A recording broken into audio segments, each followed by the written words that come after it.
Though your sins are as scarlet, they shall be as white as snow. Though they are red like crimson, they shall be like wool. Word of the Lord. And finally, with your eyes still closed, from Isaiah 43.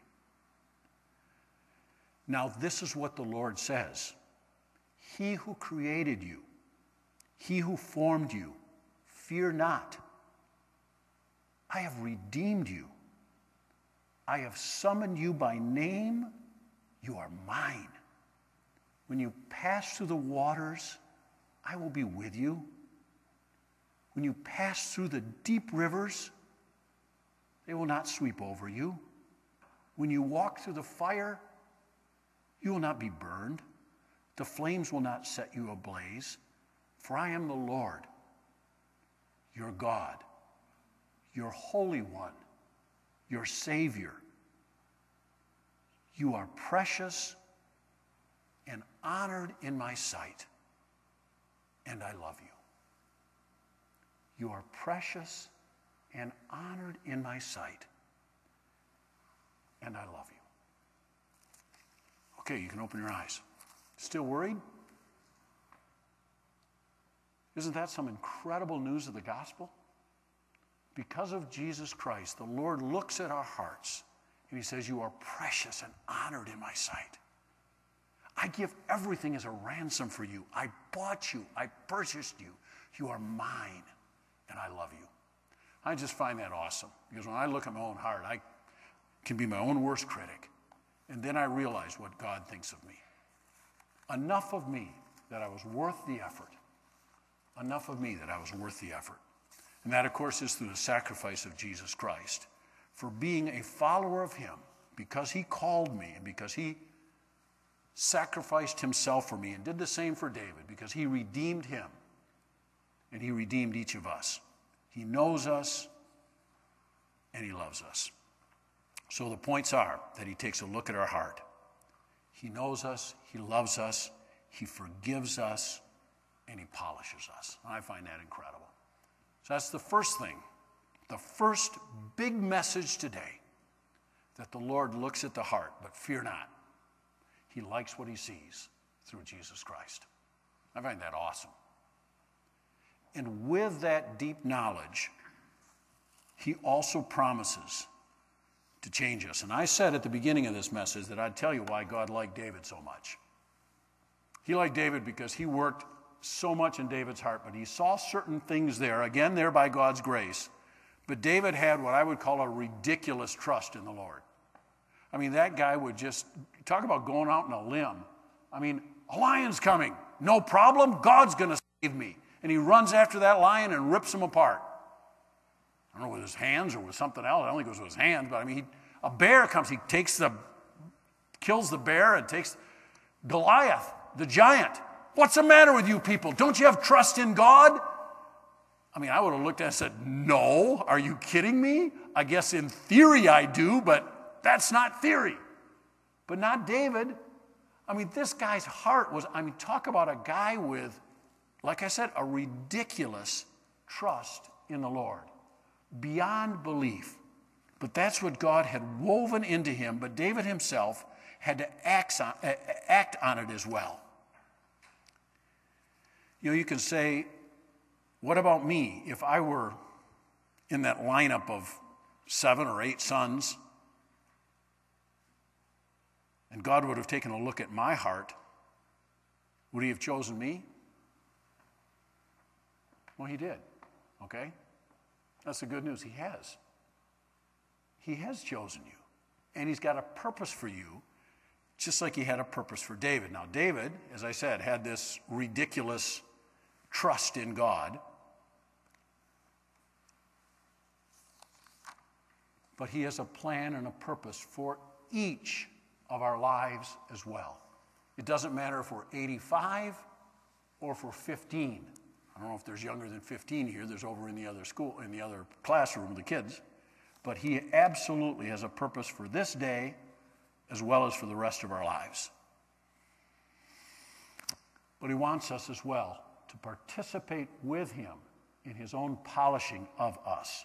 David did it pretty well at first. As I said, toward the end of his life, and we'll hear that from Pastor Mike in the next 2 weeks, he kind of slipped and God didn't let go of him, but he could have accomplished, I think it's safe to say, so much more. Proverbs 4:23 says, above all else, guard your heart, for it is the wellspring of life. After knowing, as hopefully I explained clearly, that God sees your heart and he loves what he sees and he says you're worth it, now it falls back on us, this interplay between our own free will and God's sovereignty in us. He calls us to respond correctly to him. Guard your heart above all things. It is the wellspring of life. So how do I guard my heart? Well, there's the simple ways, if you want to call them that. The ways that you all know. You could preach this sermon as well as I. If I'd pass a microphone around and say, how do you guard your heart? I mean, you'd say the same thing. I mean, you got to be faithful in coming to church. That's one way. Faithful in reading the scriptures, faithful in a prayer life, obedient in God's ways. You have to stay pure. You have to stay focused. I mean, there's obey, the 10 Commandments. I mean, as the best of your ability, continue to confess and be close to the Lord. Protect it in the same way you protect any relationship, a husband and wife relationship, or any other relationship with your kids. You spend time together. You care for each other. You set the parameters and the boundaries the same way in your relationship with the Lord. I guess I would say the love of God is unconditional.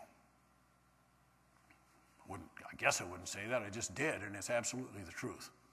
However, the blessings of the Lord are conditional. Okay?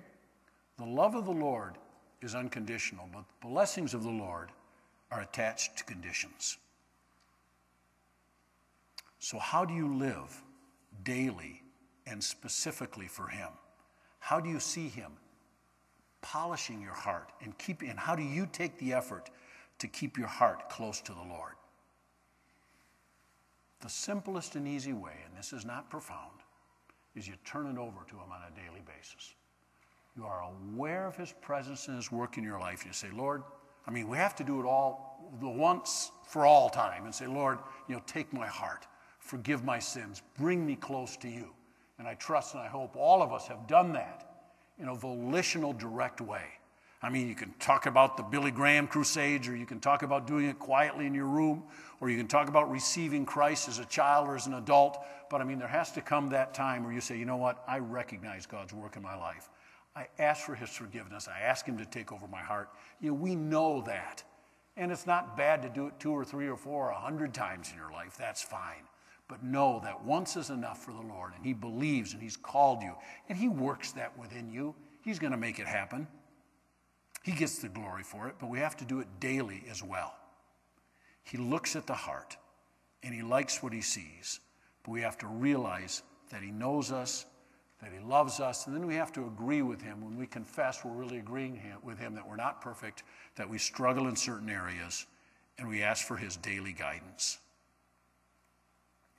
We ask for the presence and the filling of his Holy Spirit, who's promised us as New Testament believers that will always be with us, always there to help us and to guide us.